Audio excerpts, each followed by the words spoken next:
they know everything and tell the truth. You know, I love him more than life. Once you know, listen to that again. Listen to all that again. Once you know,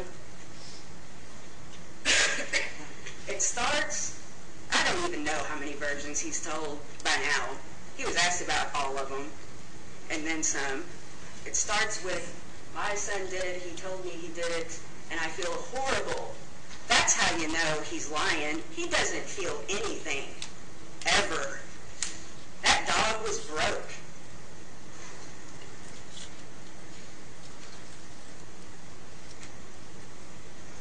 And the very next morning, you heard those calls. You can listen to stuff again. If you need to hear people, please listen to them again. Notice the tone of his voice as each conversation starts. It's different with each person. Does he cry when he's talking to John? No. John, tell the truth, man. He's threatening him. Cassie has to be reminded of loyalty because, I mean, she was going to falsely confess to tampering with physical evidence. That was important to keep her in line. Does he control you? I don't know.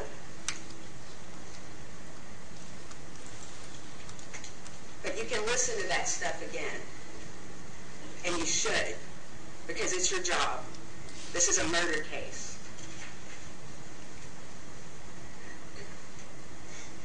Over a year goes by. Joshua Young is charged with murder. Not complicity, murder.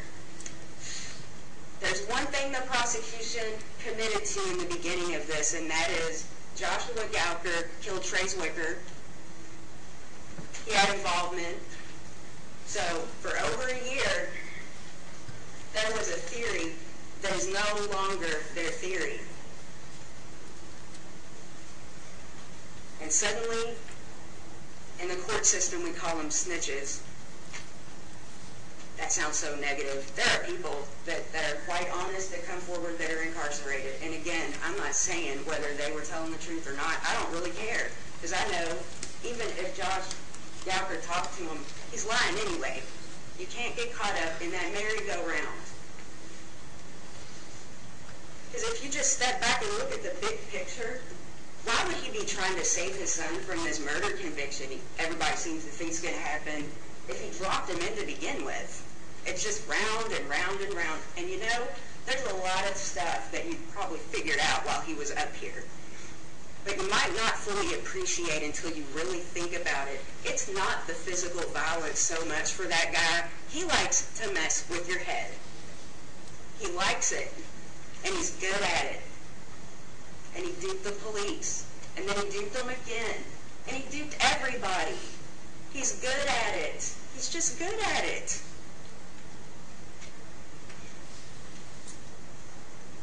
At Liberty, Gowker ran that scene. He talked of nothing but let me see the body and those black kids from Bridgewood. And he laughed about that over and over. And when I said you had to have a red herring, he said you gotta. And there's something about him, even then, that your guard just comes down. Even when he's talking about stuff like this, he's likable. He was allowed to have Amanda in his interview, despite the fact that that flies in the face of policy for any criminal investigation, particularly one this serious. He was allowed to see the body after just on and on and on with two separate detectives, an hour and a half after they knew for sure who it was.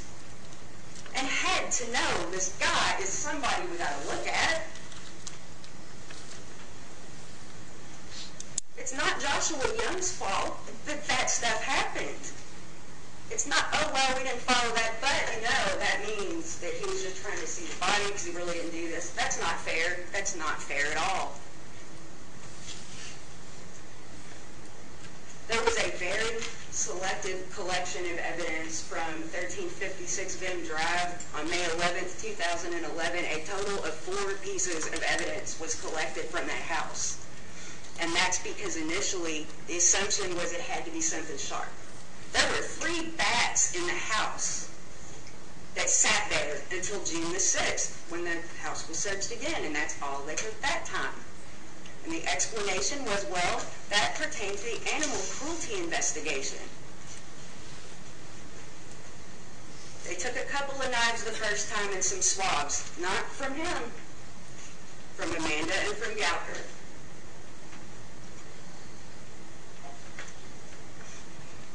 There's the issue of phones, and we talked about this. They never got Gowker's records. They tried much later, tried to get them, and those records were gone. There were 2 phones that were connected to that 356 number, which we confirmed was Gowker's.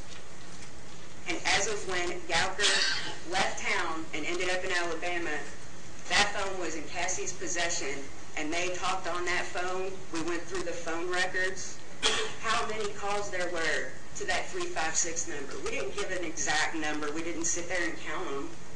But the detective agreed they were always on the phone. And Cassie's work number's on there too. And Angelique's number's on there too, as late as November 2011. These people were all talking. It's harder for him to keep the control when he's incarcerated, but he can do it, and he did. And that was one of the reasons, as he laughed in agreement with me, he knew he couldn't get arrested that day because, well, it is harder. It's possible, but it's harder. Plus, there's the recording issue, and he used that when he needed to his advantage and didn't when, just totally circumvented the jail call system.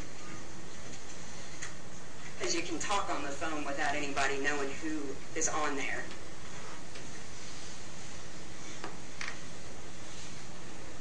But after Alabama, the detectives drive straight back to Louisville, get Cassie on the phone for a minute, talk to her, and they go arrest Joshua Young for murder, and that's what they had. They had probable cause, we're told, that day. Reasonable minds can disagree. You've heard that Joshua Young confessed to several people, all of whom came in, one of whom said she didn't know if Mr. Gowker controls her. But let's start with Angelique. She's hid Joshua Gowker out twice now. You can review testimony.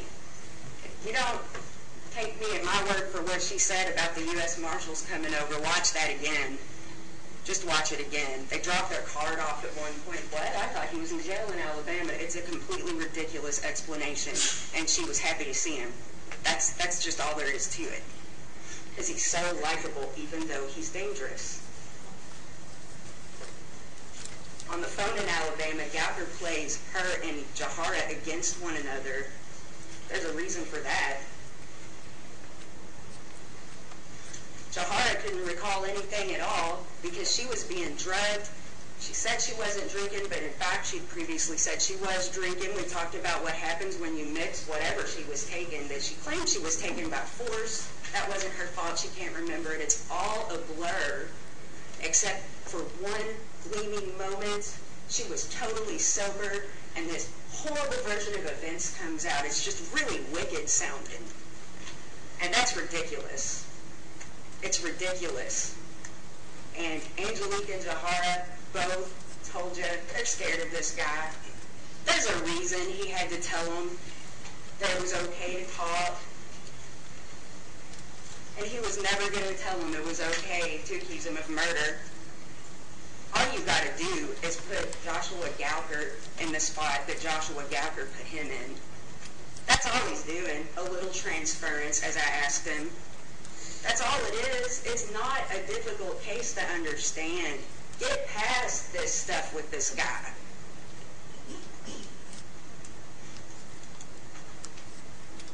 John gives two versions of this confession. One of them involves essentially the exact same word-for-word version that Gowker gives the police. The whole thing about what time is it, he pulls his phone out, goes to put it back, and I just hit him. He says it in the same words as Gowker. And I asked him, does that sound familiar to you? No.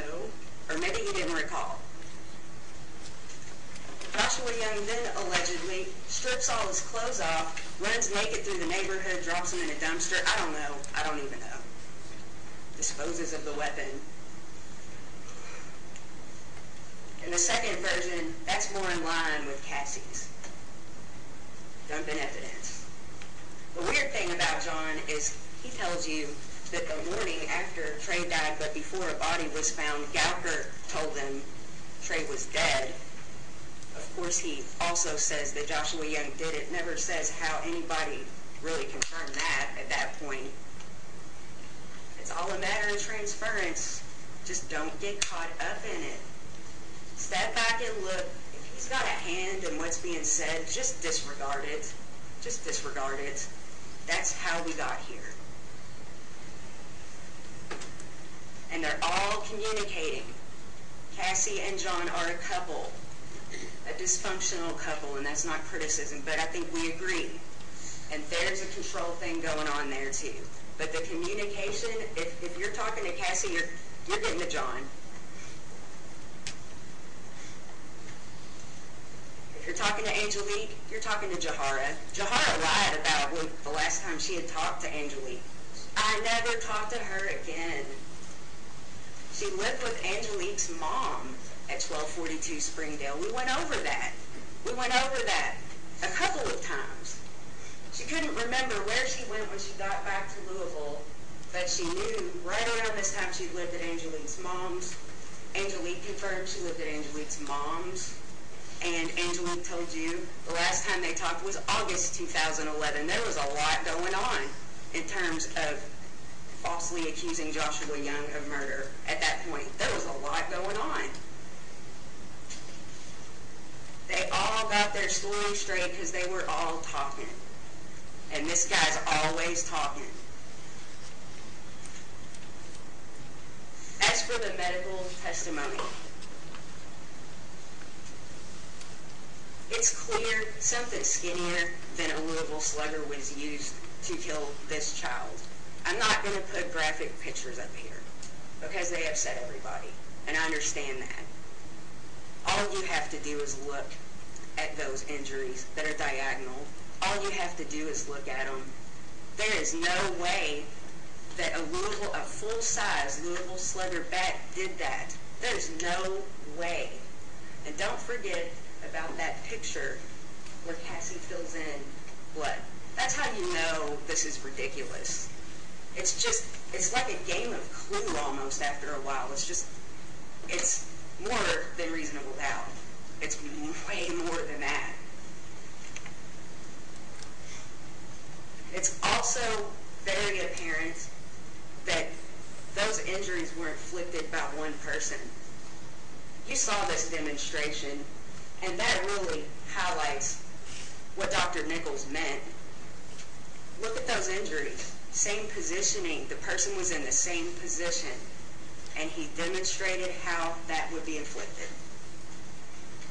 What about his facial injuries? Joshua Gowker didn't expect me to ask him whether he sneaks up behind people all the time, but he does, and he acknowledged that. Don't take him at his word.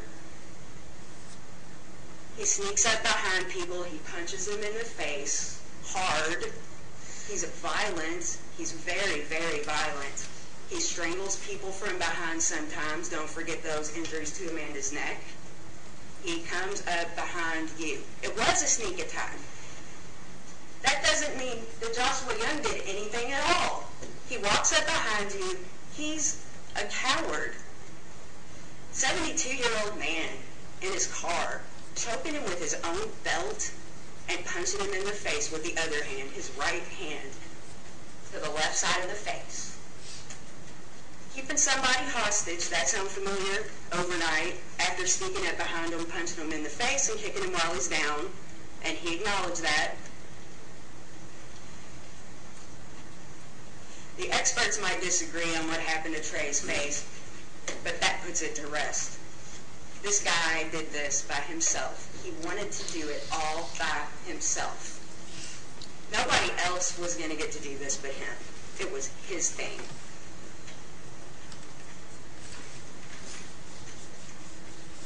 Joshua Young talked to the police on several occasions. Joshua Young told them he lived at 1356 Bim Drive, and he really didn't most of the time. But you know what? So did Amanda, and so did Joshua Gowker.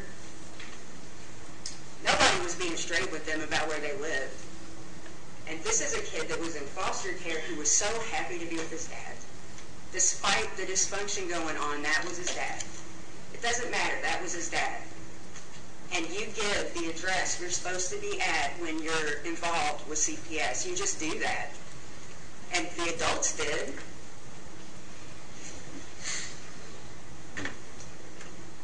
Listen to that statement at Liberty again. You're always hearing about how he doesn't cry, he just stares ahead like some gremlin or something. He's crying on that tape. He also doesn't know what to answer with. He doesn't know the answers. I believe, listen to that statement again. Just listen to it again. And don't forget, we asked Amanda, did Gowker say anything about Bridgewood as you're going up to Liberty? She did not recall. Robotically did not recall. That guy was planting seeds from way before this happened.